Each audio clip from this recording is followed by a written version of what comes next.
ప్రభువు నందు ప్రియ దేవుని బిడ్డలారా, మీకు శుభము కలుగును గాక. నేటి వాక్య ధ్యానం స్వనీతి అనే అంశాన్ని ధ్యానం చేస్తున్నాము. ప్రార్థన. మమ్మలను మిక్కిలిగా ప్రేమిస్తున్న మా ప్రియ తండ్రి, మీకు వందనాలు, స్తుతులు, స్తోత్రాలు. నేటి వాక్య ధ్యానము మాకు దీవెనగా ఇవ్వండి. యేసుక్రీస్తు ప్రభువు నామములో ప్రార్థిస్తున్నాము తండ్రి, ఆమేన్. ప్రియమైన దేవుని బిడ్డలారా, లూకా శుభవార్త 18వ అధ్యాయం 9వ వచనము మొదలుకొని 17వ వచనము వరకు ఉన్న వాక్య భాగంలో ప్రభువారు ఒక ఉపమానాన్ని చెప్పారు. ఆ ఉపమానము ఏమిటి అని అనగా, స్వనీతిపరుడైన ఒక పరిసయ్యుడు, స్వనీతిపరుడైన ఒక పరిసయ్యుడు, మరొకడు సుంకరి. సుంకరి ట్యాక్స్ కలెక్టర్. రోమా ప్రభుత్వానికి పన్ను కట్టుట కొరకు ఇశ్రాయేలు ప్రజల నుండి పన్ను వసూలు చేసేటువంటి వాడు. స్వజనుల నుండి పన్ను వసూలు చేసి అన్యులకు కడుతున్నాడు కాబట్టి అతన్ని పాపిగా లెక్కేస్తారు. తర్వాత సుంకరులు వారికి వసూలు చేసే సుంకంలో బ్రైబ్స్, లంచాలు తీసుకునేవారు. కనుక వారు తమను తాము పాపులుగా సమాజంలో గుర్తింపబడిన వారుగా ఉంటున్నారు. పరిచయులు సమాజంలో నీతిమంతులుగా పిలువబడుతున్నారు. ఎందుకంటే వారి యొక్క క్రియలు, ఇక్కడ సుంకరి క్రియ, పరిచయుని క్రియ. పరిచయుని క్రియలు నీతిమంతుని క్రియలు. ఉపవాసము, దశమభాగము, దానములు ఇచ్చుట, ఇవన్నీ కూడా పరిచయునిలో ఉంటాయి. సుంకరి లంచము, స్వజనుల యొద్ద డబ్బు పీడించి వసూలు చేయుట, రోమా ప్రభుత్వం కింద ఉద్యోగం. ఇశ్రాయేలీయులకు అది హేయం. కాబట్టి ఈ రెండు కోవలకు చెందినటువంటి వ్యక్తులను గురించి ఆయన చెబుతూ ఆ ఉపమానంలో ఏం చెప్పాలనుకున్నాడంటే, స్వనీతిపరుడైనటువంటి ఒక వ్యక్తి, అతడు ఎవరైనా అవ్వచ్చుగాక, అతడు తగ్గించబడతాడు, అతడు అంగీకరించబడడు. సుంకరి అయినటువంటి వ్యక్తి, అతడు ఎవరైనా అవునుగాక, పశ్చాత్తాపపడినవాడు హెచ్చింపబడతాడు, క్షమింపబడతాడు, హెచ్చింపబడతాడు. స్వనీతిపరుడు తన పాపాన్ని ఒప్పుకోకపోగా తన క్రియలను బట్టి తనను గొప్పగా ఎంచుకుంటాడు, మనుషుల ఎదుట, దేవుని ఎదుట కూడా. అదే స్వనీతి. స్వనీతి అవినీతి కంటే ప్రమాదం. స్వనీతి అవినీతి కంటే ప్రమాదకరమైనది, నాశనకరమైనది. కనుక ఈ పరిచయుని గూర్చినటువంటి వివరణ ప్రభువారు తెలియచేసినప్పుడు అక్కడున్నటువంటి ప్రజలందరికీ కూడా సత్యం బోధపడింది. చూడండి, తామే నీతిమంతులమని తమ్మను నమ్ముకొని ఇతరులను తృణీకరించుకొందరితో ఆయన ఈ ఉపమానం చెప్పాడు. తామే నీతిమంతులము అని అనుకొని తమ్మును నమ్ముకొని ఇతరులను తృణీకరించేవారు. తామే నీతిమంతులను తమ్ము నమ్ముకొని చూస్తారు. దేవుని నమ్మి కాదు, దేవుని నమ్మి కాదు, వాళ్ళు వాళ్ళ క్రియలను నమ్ముకున్నారు.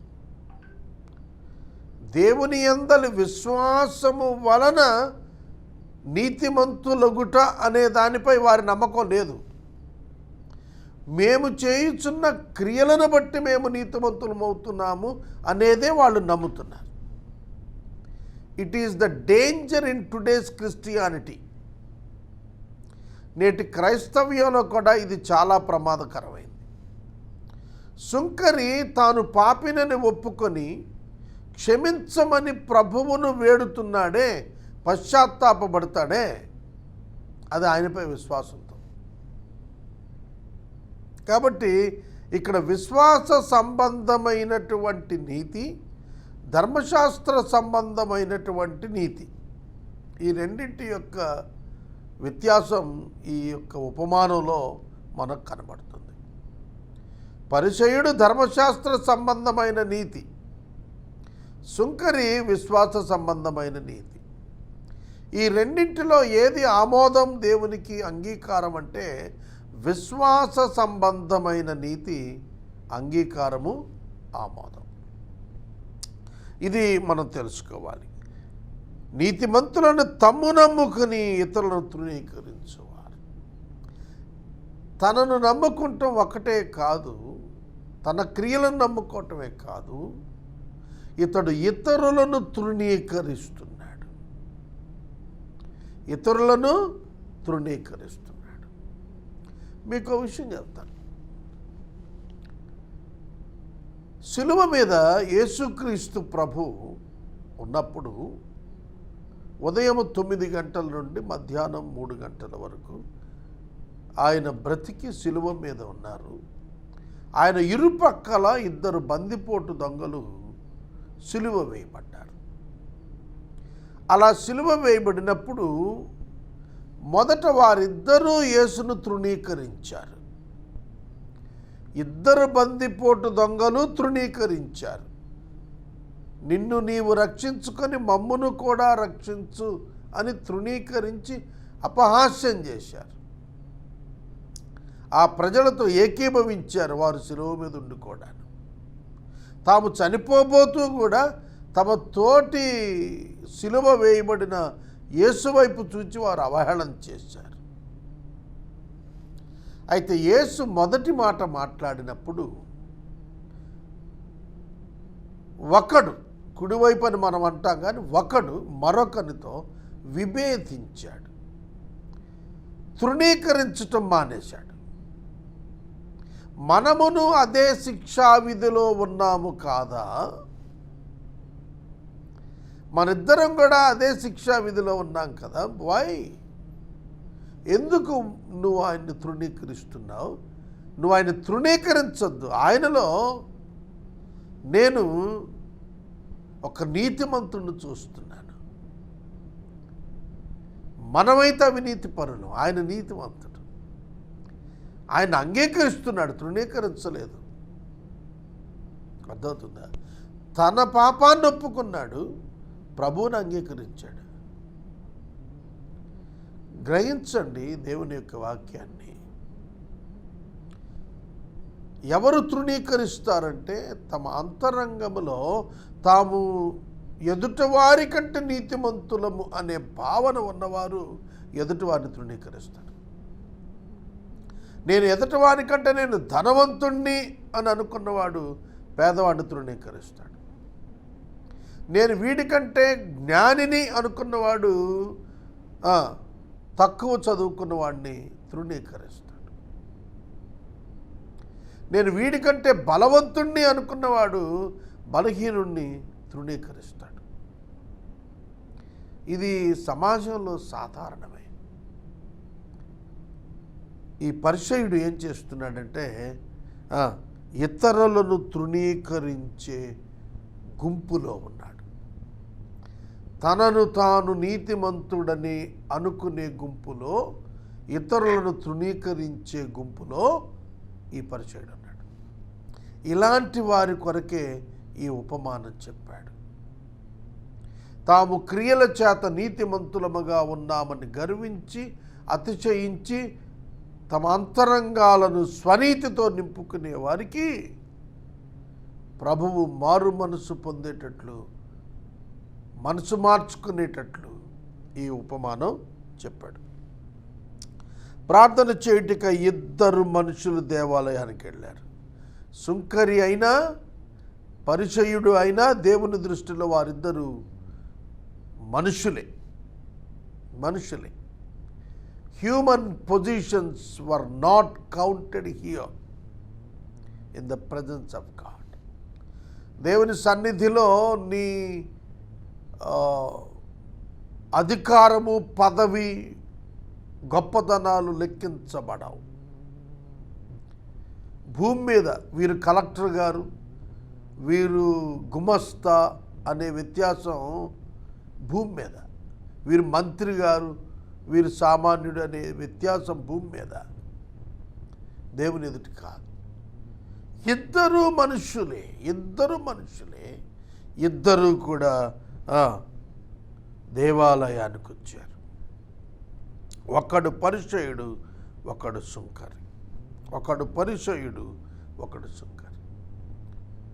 ఒకడు పరిచయుడుగా గుడ్విల్ కలిగున్నవాడు, ఒకడు సుంకరిగా అనంగీకారం సమాజంతో కలిగి ఉన్నవాడు. కానీ దేవుని ఎదుటకు వారు వచ్చినప్పుడు వారి ప్రవర్తన ఏమిటో తెలిసిన పరిచయుడు దేవుని ఎదుట నిలబడి, దేవా, నేను చోరులను, అన్యాయస్తులను, వ్యభిచారులను అయిన ఇతర మనుషుల వలెనైనను ఈ సుంకరి వలెనైనను ఉండనందున నీకు కృతజ్ఞతాస్తుతులు చెల్లించుచున్నాను. ఈ సుంకరిలా నేను లేను. Comparing himself with others. తన అంతరంగములోని పాపమును ప్రభువు ఎదుట ఒప్పుకోవాల్సింది పోయి ఎదటవానిలో ఉన్న పాపాన్ని చూస్తున్నాడు. ప్రభు అందుకే చెప్పారు, నీ కంటిలో ఉన్న దూలమును ఎంచక ఎదటవాని కంటిలో ఉన్న నలుసును తీసే యత్నం. అది వారి నైజం, పరిచయుల నైజం. వారు ఇతరుల మనుష్యులు, వ్యభిచారులు, చోరులు, అన్యాయస్తులు ఉన్నారే, నేను అట్లాంటి కాదు, నేను అలాంటి కాదు, ఇదిగో నా ఎదుట కనబడుతున్నాడే ఇట్లాంటి కూడా కాదు, నేను చాలా పర్ఫెక్ట్గా ఉంటున్నాను నీ ఎదుట. అది ఎవరైతే చెప్తారో వాళ్ళు అంగీకరించబడరు. బైబిల్ గ్రంథంలో యోబు మొదటి అధ్యాయంలో దేవుడే చెప్పాడు యోబుని గురించి. నీతిమంతుడు, యథార్థవంతుడు, న్యాయవంతుడు చాలా చెప్పాడు. అతను వంటి వాడు భూమి మీద లేడు. అంత చెప్పినా కూడా అది దేవుడు చెప్పటమే మంచిది తప్ప అది యోబు అనుకోవటానికి లేదు. నేను యథార్థవంతుణ్ణి, నేను నీతిమంతుణ్ణి, నేను పరిశుద్ధుణ్ణి, నేను గొప్పవాణ్ణి, నాలాంటోడు ఎవడు లేడు అని అంటానికి, యోబు తనంతట తాను అంటానికి వీల్లేదు. దేవుని ఎదుట అంటానికి అసలు వీల్లేదు. యోబును దేవుడు పరీక్షలకు అప్పగించాడు. ఎందుకో తెలుసా? తన నిజస్థితి గ్రహించడానికి. ఏ మానవుడైనా ఎంత నీతిమంతుడనని తన క్రియల చేత చెప్పుకున్నా దేవుని నీతి ఎదుటకొచ్చేటప్పటికీ, దేవుని వెలుగు ఎదుటకొచ్చేటప్పటికీ, దేవుని మహిమ ఎదుటకొచ్చి తనను చూచుకున్నప్పుడు మురికి గుడ్డలు కలిగిన వానిగానే కనిపిస్తాడు, మలినంగానే కనిపిస్తాడు, అయోగ్యుడిగానే కనిపిస్తాడు. అందుకే చివరి అధ్యాయానికి వచ్చేటప్పటికి యోబు అంటాడయ్యా, నేను బూడిదలో బట్టి కొట్టుకుంటున్నాను, నేను అపవిత్రుని ప్రభు అంటాడు. పశ్చాత్తాపడతాడు. సోదరుడా, సోదరి, నా గురించి లోకమనవచ్చునేమో నీతిమంతుడని, యథార్థవంతుడని, పరిశుద్ధుడని. కానీ నాకే తెలుసు నేనంత అవిధేయుడను, నేనంత అపవిత్రుడను, నేను ఎటువంటి దేవునికి ఇష్టములేనివి కలిగి ఉన్నాను, అవి నాకు తెలుసు. కాబట్టి నేను దేవుని ఎదుట లేచి జనులు ఇలా అంటున్నారు కనుక నేను ఇదిగో ఇంతటి వాడిని అంతటి వాడిని అని అంటా కుదరదు. కానీ ఈ పరిసయ్యుడు దేవునితో మాట్లాడుతున్నాడు. ఏమని మాట్లాడుతున్నాడో తెలిసిన, దేవా అని పిలిచి మాట్లాడుతున్నాడు. దేవా నేను చోరుని కాదు, దేవా నేను వ్యభిచారిని కాదు, దేవా నేను అన్యాయస్తుని కాదు. మంచిదే కదా, మరి దేవుడు ఎందుకు ఒప్పుకోవట్లేదు అతన్ని? నేను అన్యాయస్తుని కాదు అని చెబుతూ ఈ సుంకరుల వలె, ఆ చోరుల వలె, అంటే తను నీతిమంతుడును అని తాను అనుకుంటున్నాడు, కానీ తన అంతరంగ స్వభావములో తాను పాపినై ఉన్నాడని తాను గుర్తించలేకపోతున్నాడు. That was his fault. తాను పరిశుద్ధుడు అనుకుంటున్నాడు కానీ తాను పాపియే అనే విషయాన్ని గుర్తించలేకపోయాడు. న్యూ టెస్టిమెంట్ చర్చ్, క్రొత్త నిబంధనలో సంఘం నీతిమంతులుగా దేవుని చేత తీర్చబడి కూడా తమ అశక్తతను దేవుని ఎదుట ఎప్పటికప్పుడు ఒప్పుకుంటుంటారు. పరిశుద్ధుడైన పౌలు అంటాడు, నేను పాపులలో ప్రధాన పాపిని అంటాడు. పాపులలో నేను ప్రధాన పాపిని అంటాడు. తన మట్టుకు తాను ప్రధాన పాపి. ప్రభువు అయితే అతనిని నీతిమంతుడిగా తీర్చాడు. యాజ్ హిజ్ ఒరిజినల్ స్టేటస్, అతని యొక్క వాస్తవ స్థితి అయితే ప్రధాన పాపి. కనుక స్వాభావికంగా అతడు పాపి. ఇక్కడ పరిసయ్యుడు తన స్వాభావిక సంబంధమైన పాపాన్ని తాను గుర్తించలేకపోయాడు. అందుకే తాను అతిశయించి దేవుని ఎదుట ప్రగల్భం పలుకుతున్నాడు. ఇంకా అంటాడు 12వ వచనంలో, వారానికి 2 సార్లు ఉపవాసం, సంపాదనలో 10వ భాగం చెల్లిస్తున్నాను అని తనలో తాను ప్రార్థిస్తున్నాడు. ఇక బయటకు కూడా అట్లా తనలో తాను ప్రార్థిస్తున్న దేవునికి తెలుసు. అంటే తనలో తాను ప్రార్థించుకుంటూ కూడా తన స్వనీతిపరుడిగా చెప్పుకోవటానికి ప్రయత్నిస్తున్నాడు. తన మంచివాడిని అనిపించుకోవటానికి ప్రయత్నం చేస్తున్నాడు. సుంకరిని తృణీకరిస్తూనే, మనుషులు తృణీకరిస్తూనే తాను నీతిమంతుడని చెప్పుకోవటానికి, మంచివాడిని చెప్పుకోవడానికి యత్నం చేస్తున్నాడు. అయితే సుంకరి దూరముగా నిలుచున్నాడు. దేవుని మందిరం లోపలికి రాలా, బయటే నిలబడ్డాడు. తన అనర్హతను అతడు గుర్తెరుగుతున్నాడు. Ineligibility to come before God. ధైర్యం చేయలేదు అతడు దేవుని యొద్దకు రావటానికి.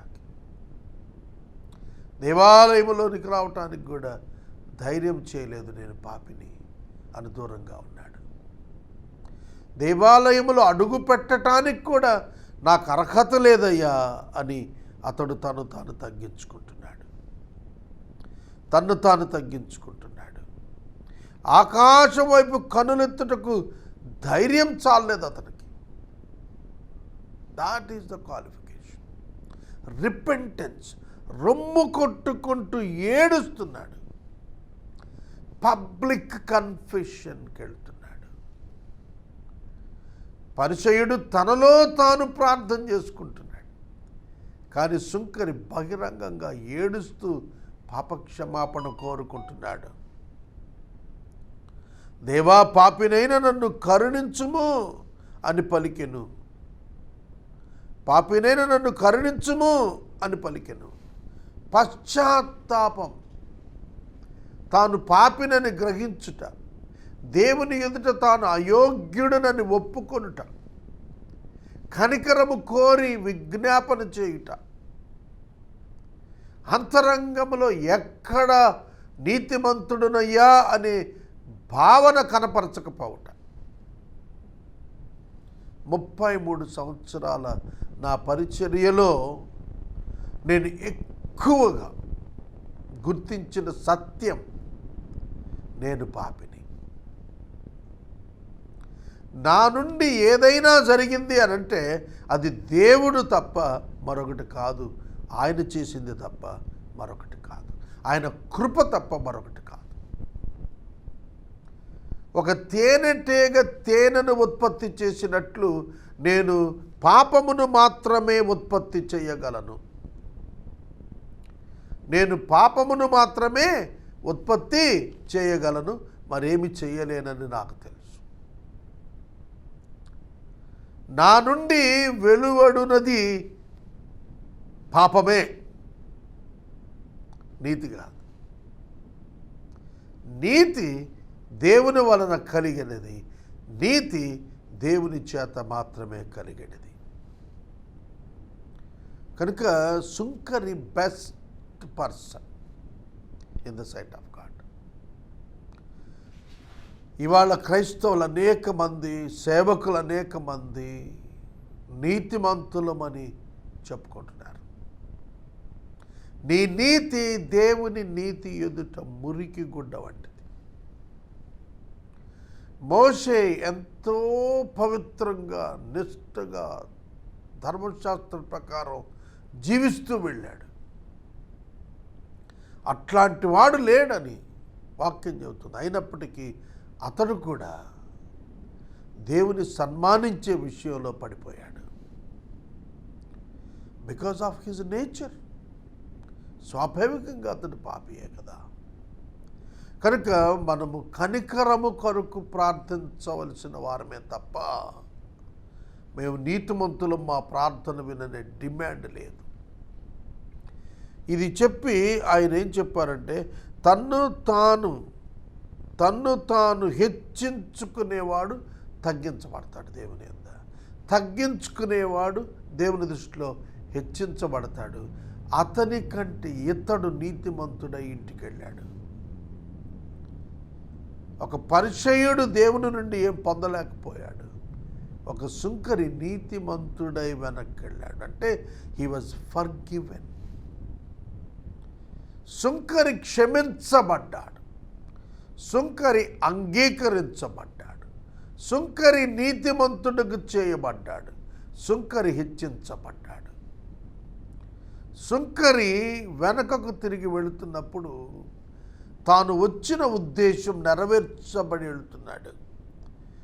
దేవుని సన్నిధిలో తనను కనపరుచుకొని క్షమాపణ కోరుకొని క్షమాపణ పొందుకొని దాని ఫలితమైన నీతిమంతత్వాన్ని తీసుకుని వెనక్కి వెళ్తుంటే పరిచయుడు తన స్వనీతితోనే వెనక్కి వెళ్ళిపోతున్నాడు. మార్పు లేనివానుగా వెనక్కి వెళ్తున్నాడు. పరిచయుడు మార్పు చెందలేదు. మందిరమునకు వచ్చిన తర్వాత కూడా మార్పు చెందలేదు. కానీ సుంకరి మార్పు చెంది వెళుతున్నాడు. నిజమైన పశ్చాత్తాపం పొందినవాడు, పాపాన్ని గ్రహించినవాడు మరలా ఆ పాపం వైపు వెళ్ళడు. భయపడతాడు, జాగ్రత్తగా ఉంటాడు, హెచ్చరిక చేయబడతాడు దేవుని చేత. సోదరుడా సోదరి, దేవుని చేత హెచ్చించబడిన అనుభవం అదే. తన్ను తాను తగ్గించుకునేవాడు హెచ్చించబడతాడు, హెచ్చించుకునేవాడు తగ్గించబడతాడు. ఈ లోకంలో ఈ మర్మము ఎరిగిన వారు గొప్పవారు. నీవు తగ్గించుకుంటున్నావా, హెచ్చించుకుంటున్నావా? నీ నీతిని బట్టి అతిశయిస్తున్నావా? నీ హృదయ దారుణ స్థితిని బట్టి పశ్చాత్తాపడుతున్నావా? నీ ఉపవాసం నిన్ను గర్విష్ఠిని చేస్తుందా? నీవు దశమ భాగం ఇస్తూ గర్విష్ఠి అవుతున్నావా? ఇతరులతో పోల్చుకొని నీతిమంతుడుకున్నానని తృప్తి పడుతున్నావా? బీ కేర్ఫుల్ ఫ్రెండ్, జాగ్రత్త. వారికి లాంటి పాపులం కాదు మేము. ఇవాళ చాలామంది నాన్ క్రిస్టియన్స్ ఫ్రెండ్స్ క్రిస్టియన్స్ను విమర్శిస్తున్నారు. మేము పాపులము అంటారు. వారు పాపులు అంటారు. ఎస్, నీవు కూడా మనిషివే మిత్రమా, నీవు కూడా పాపివే. నీ హృదయములో కూడా ఏమున్నదో తెలిసిన పాపమున్నది. స్వాభావికంగా తల్లి గర్భాన పుట్టిన ప్రతి ఒక్కడు పాపమే కలిగి ఉన్నవాడే. కనుక ఒకడు లేచి మరొక్కడిని పాపి అంటే అసలైన పాపి అలా అన్నవాడే. తను హెచ్చించుకుంటే తను తగ్గించబడతాడు. కనుక ఈ సమయంలో నేను మనవి చేస్తున్నాను, check your heart, check your heart. మీ హృదయాన్ని పరీక్ష చేసుకోండి.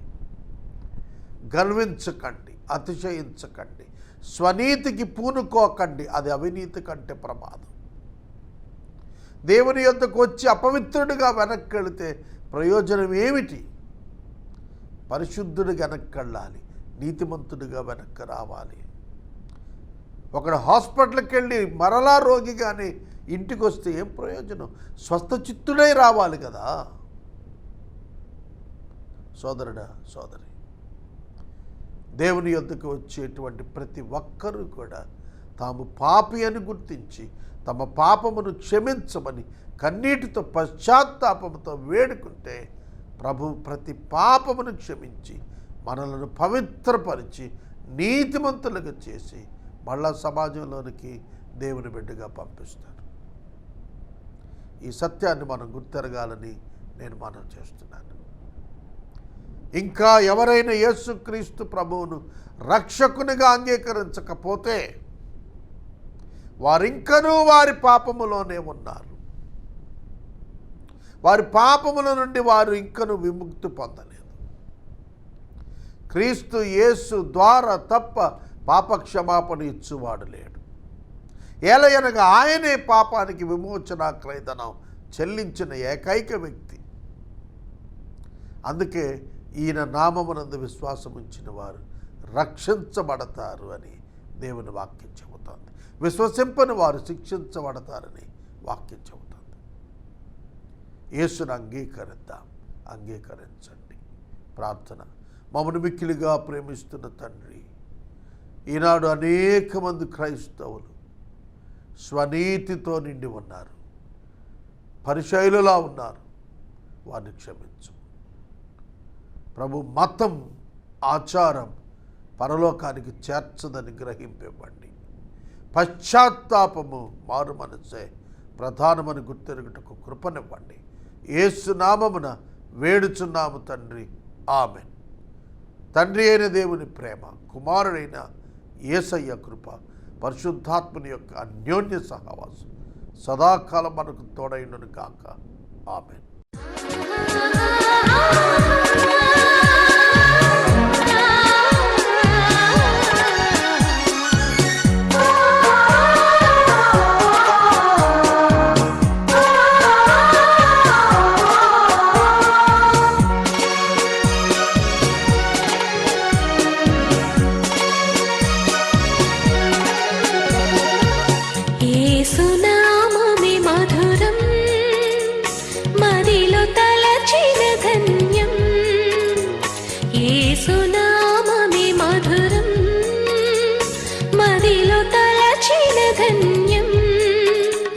వెతలు